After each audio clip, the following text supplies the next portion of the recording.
right, so let's go over the rules of live Facebook Live. So, number one, I will not be looking at the phone because I am driving and want to be safe. So, if you do have comments, feel free to leave them in the comments section, and I will answer them when I stop or after the chat. So, as the title says, bad customer or bad servicer, what's going on? So today, my subject matter is, so by the way, I'm driving back home from North Carolina. We saw some services up there with North Carolina, with the South Carolina. Been gone all week and heading back to the crib. I'm about 30 minutes away. And so hopefully we'll beat the sun. The sunset looks beautiful though. So hopefully I can just finish up before it gets dark.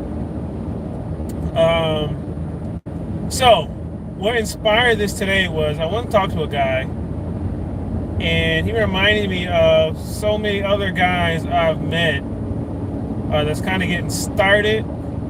And I kind of brushed on this subject in a whole bunch of different ways and different videos. But he's kind of like, gets taken advantage of by customers, it sounds like, right? So this is the guy, or, some of you guys might relate to this, where has this multiple bad customer experiences, has a billion stories about, and this guy flips appliances. It's he flips and he fixes appliances. Was telling me about how people don't pay him money. He drops, he'll do work, and people pay him half the money. And one time somebody came to his, it's crazy. Somebody came to his house one time, picked up a machine, and he wasn't there and left half the money. And it's always two sides, right? Because I'm thinking like, well, how do you get your address, But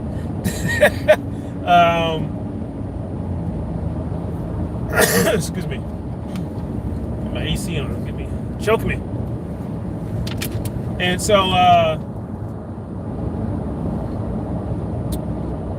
he reminds me. So I've hired a guy before, and this is why I'm kind of, I have an opinion about this, right? So, okay, let me organize my thoughts. So my opinion is, it seems like sometimes people create bad experiences by mishandling other people, right? Because as adults, we all know, as mature adults, you just don't go out and say, oh, I trust everybody and everybody's gonna do the right thing. No, you kind of guard yourself, and you give people parameters, right? You give people guardrails to stay within, and everybody's happy, right? But if there's no guardrails, you get taken advantage of, but, and then, everybody will hear your sob story and maybe be like, oh, I feel sorry for you and pat you on the head. But when you start digging and asking questions, you're kind of like, oh, well, you kind of had that coming. Like, So I'll give an example. I hired a guy one time, and I end up training him, and I end up allowing him to kind of showing him everything I knew, and he went out on his own and constantly had these bad experiences where people didn't pay or didn't want to pay or didn't trust. I don't know. It was all this stuff, man. And I would say, oh, I'll give him advice. 2 miles. Take exit 115 for Georgia 20 toward Buford, Lawrenceville. And so I got to, I'm going to turn my GPS off. And so I got to a point where, let me turn off my GPS.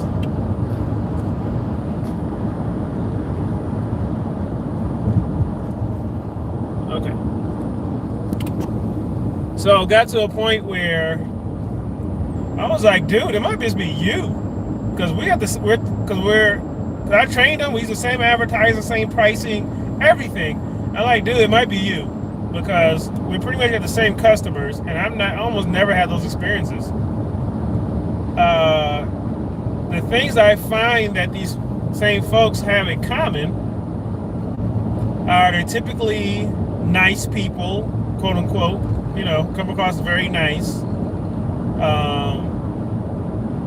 Kind of sell you on their niceness a little bit, which I don't,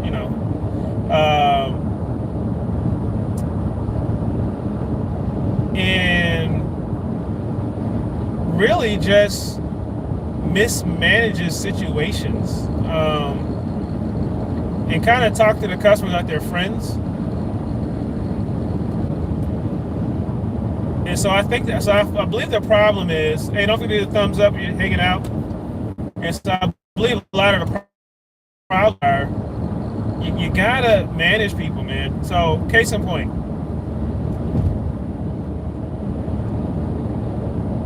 you go to somebody's house and you repair their washer, and you say, okay, this is how much it is. And they say, oh, no, I don't have that much money.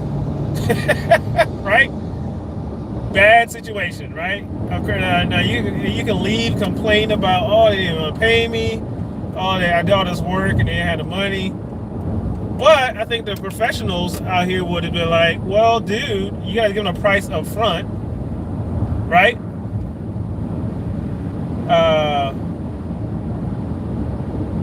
Because it's very rare that somebody gets my price up front and then they say, oh, I don't have the money.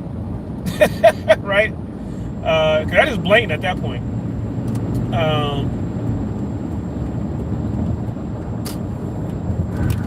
So it's about managing situations. Manage the situation so you won't be a victim, and you won't be in a position of being victimized. Because I kind of told the guy, I was like, dude, it might be your fault. It sounds like. And it says because some of this stuff could be managed ahead of time. I said, like, I even tell people over the phone, because you can't assume. Let's say with diagnostic fees, you can't assume everybody knows that there's a diagnostic fee. You just can't. Because some people are used to deal with handyman, and handyman do free estimates or whatever. Some people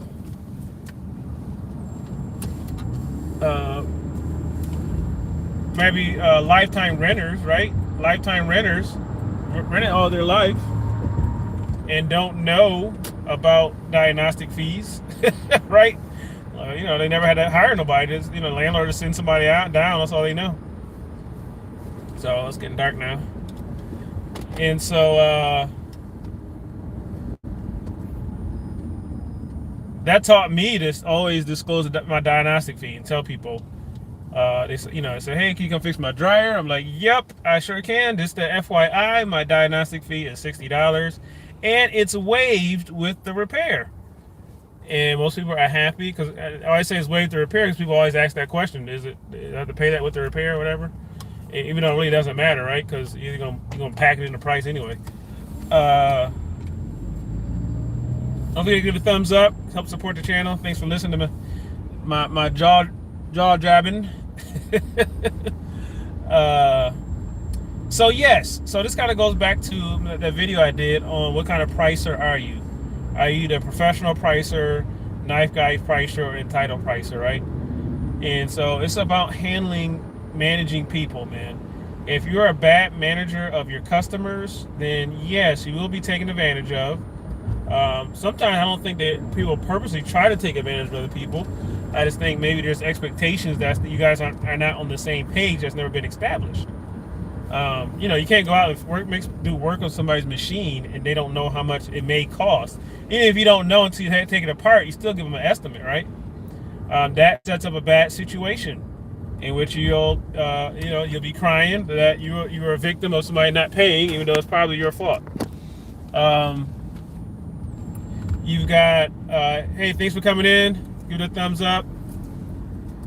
You've got, if you are constantly a victim of people not paying, or you find yourself complaining about people, most of the time just catch people out there just jumping in. A lot of times you're to blame, not the customer. Another example is you sell a machine, and let's say it's a very expensive one. Let's say it's a $700 machine, and you never say nothing about the price. The person calls you and say, "Oh yeah, I want this machine you got," and you don't verify, right? So you say, "Okay, yep, I'll bring it to you." And you get there, and they're like, oh, and you be like, all right, it's $6. Oh, do y'all do payments? Oh, do you, oh, I thought you did payments. See, and then you're pissed off, and you tell them about people. Oh man, can't believe people waste my time. I hate people. Da, da, da. Nope, that's your fault too, because a professional would have verified with the customer. They say, hey, I want this machine that you have, I want this machine you got, and you say, okay, well, I take Cash App, Venmo, whatever form, credit card, whatever forms of payment you take. You say that, and it'll be $650 total plus delivery. Whatever your delivery is, it'll be $700 with delivery. Okay, you get confirmation. Boom. At that point, that weeds out any misunderstanding, and they verify. Especially, and that's why I like texting customers too, or instant messaging, because you can't. There is no misspeaking. There is no. Everything's verified, right? So you've got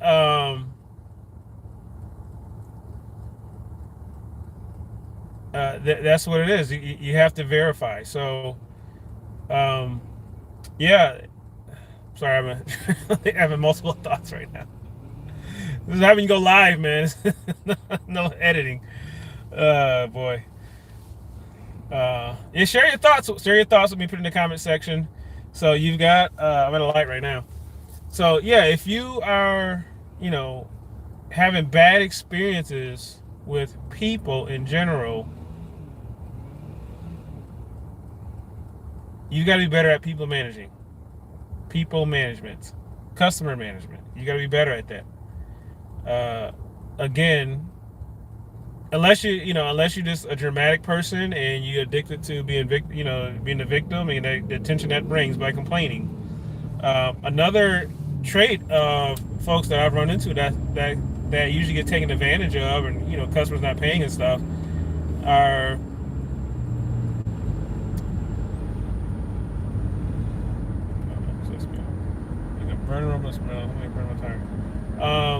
another trait of these folks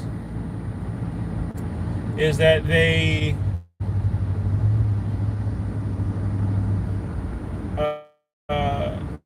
usually like to be the nice guy.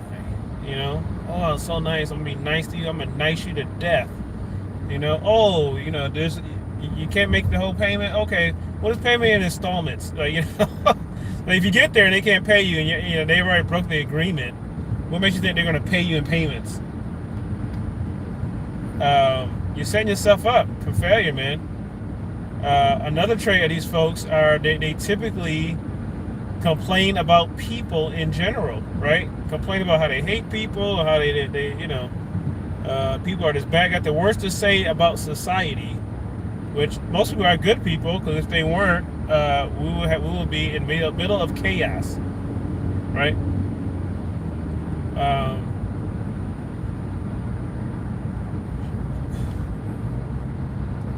You gain this disdain for people, and then you end up actually creating what you're trying to avoid, what you're complaining about, right? So, case in point, if a customer says shows up, and they says, oh,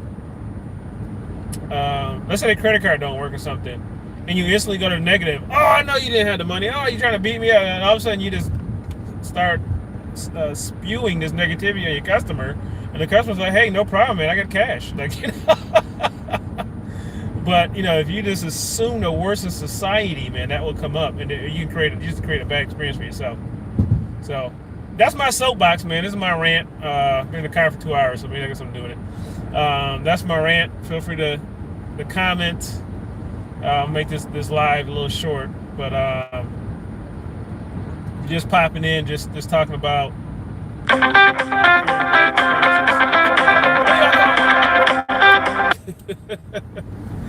So this is about creating bad experiences. Feel free to continue this in the chat, man. I'll message y'all.